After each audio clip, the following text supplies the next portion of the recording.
In this video, I'm going to talk about 3 things I wish I knew before living full-time in an RV. If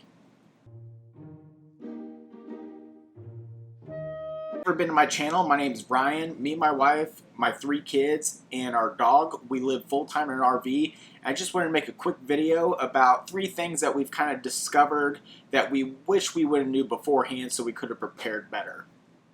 So let's get straight to it. Number 1 is how difficult it is to find RV spots. Now, we started traveling early this year, 2022, and after, COVID and everything started, and we didn't think it would be this difficult to find spots. Now, there's a couple things that go into it. One, people say since COVID, there's been a huge movement of people going full-time RVing, really booking up the spots and making it difficult to find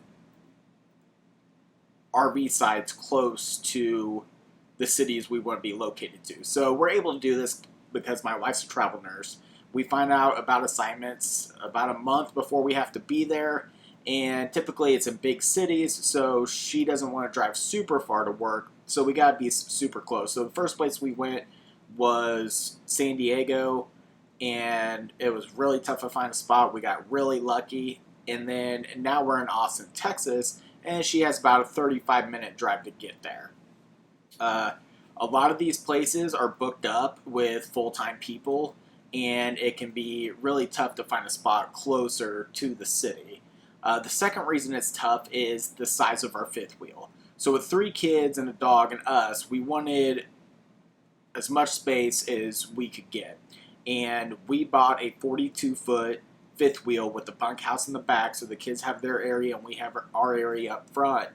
And I didn't think it would be an issue when it came to finding spots. But when we call these locations, like, hey, we're coming between this date and this date, one of the first questions is, okay, how long is your camper?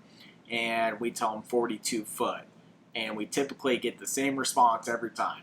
Whoa, that's a big boy. Yeah, I don't have anything for that size.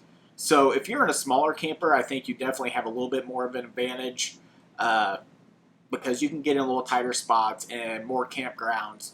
The second thing I wish I would have knew before we got into this is mentally prepare myself for how often stuff breaks. Now, watching YouTube videos and stuff before we did this, we were warned that stuff is going to break. And sure enough, it does. I just mentally wasn't prepared. Megan handles it a lot better than I do, but it just seems like every week there's something, and it's just something you have to deal with. Some things are small enough you can put it off and fix it later. Other things, it's like, I gotta fix it right now. So yeah, that's number 2. Stuff's gonna break. You have to mentally prepare for that.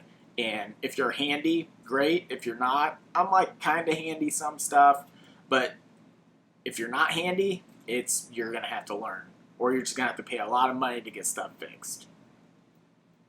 And then number 3 on the list of things we would have knew beforehand is the weather and mainly storms. So if you live in a house or an apartment, there's a heavy storm, you might hear it, but it's not that intense. In a camper, a normal rainstorm is extremely loud. We cannot sleep when it storms. The kids do okay, they're used to a sound machine, so it's not a big deal for them. But for me and Megan, when it's storming, we can't fall asleep. And then one night there's a little hail, and it sounded like the hail was just going to rip right through the roof.